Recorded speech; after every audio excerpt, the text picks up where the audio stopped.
They said her footsteps could freeze a room when the millionaire's mother entered, conversations died, smiles vanished, and even confident people felt small.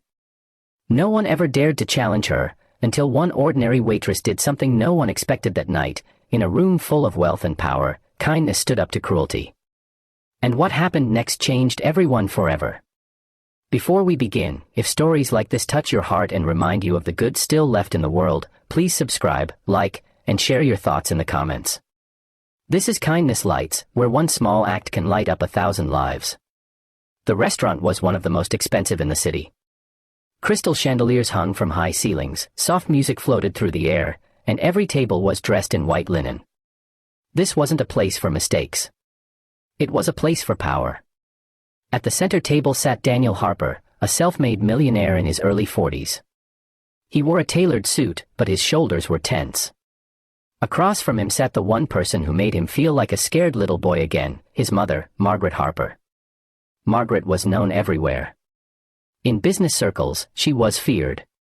In social circles, she was avoided.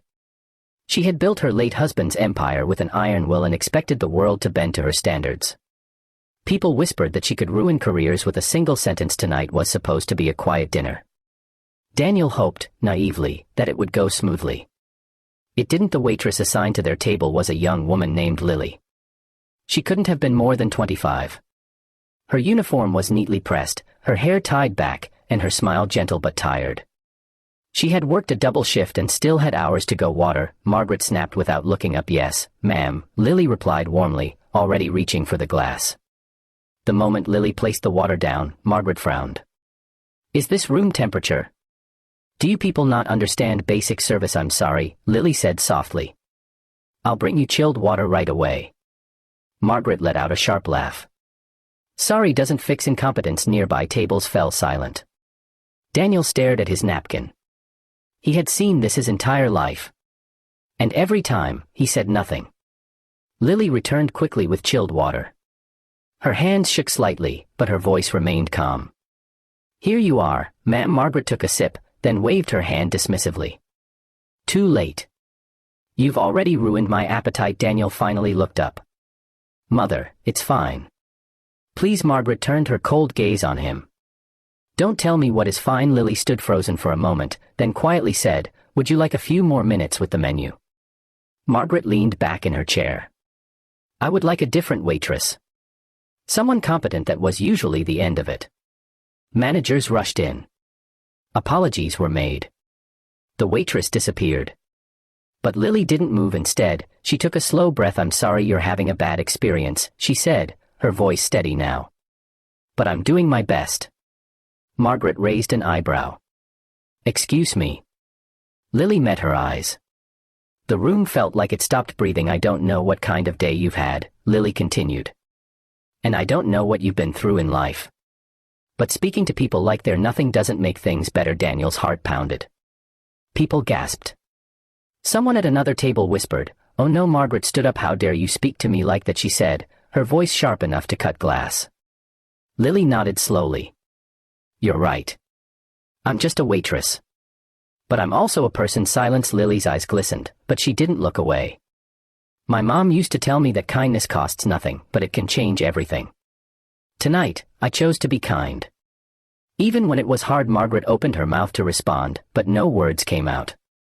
For the first time, the woman everyone feared didn't know what to say. Daniel stood up too. His voice shook, but it was firm. She's right. Margaret turned to him, shocked. Daniel, no, he said quietly. I've watched people be afraid of you my whole life. I've watched you tear others down. And I've let it happen. But not tonight. The room felt heavy with emotion. Lily took a step back, preparing to walk away. I'll get the manager, she said. Margaret suddenly sat down. No, she said. Everyone froze again. Margaret looked at Lily, really looked at her. Not as staff. Not as someone beneath her. But as a human being standing with quiet courage. You remind me of someone, Margaret said slowly. Lily blinked. I do. Margaret nodded. Myself. A long time ago. The hardness in her face softened, just a little. I wasn't always like this. No one had ever heard her say that.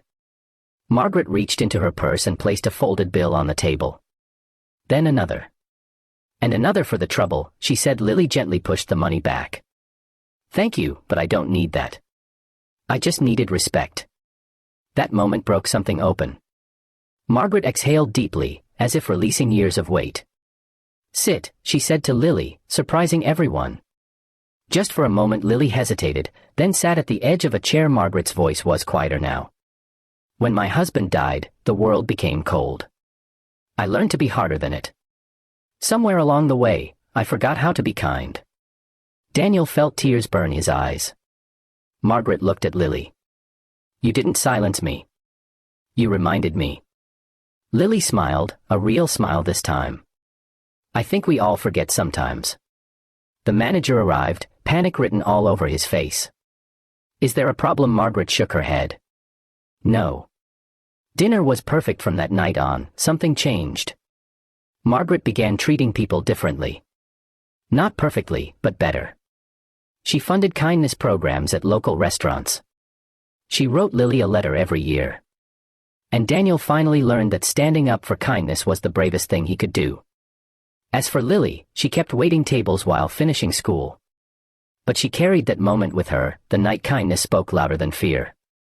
And everyone who witnessed it left that restaurant knowing one truth. You don't need power, money, or status to change a room. Sometimes, all it takes is courage and kindness. So if you ever feel small, remember this story. Because even the quietest voice can shine the brightest light. And that's how kindness lights the way.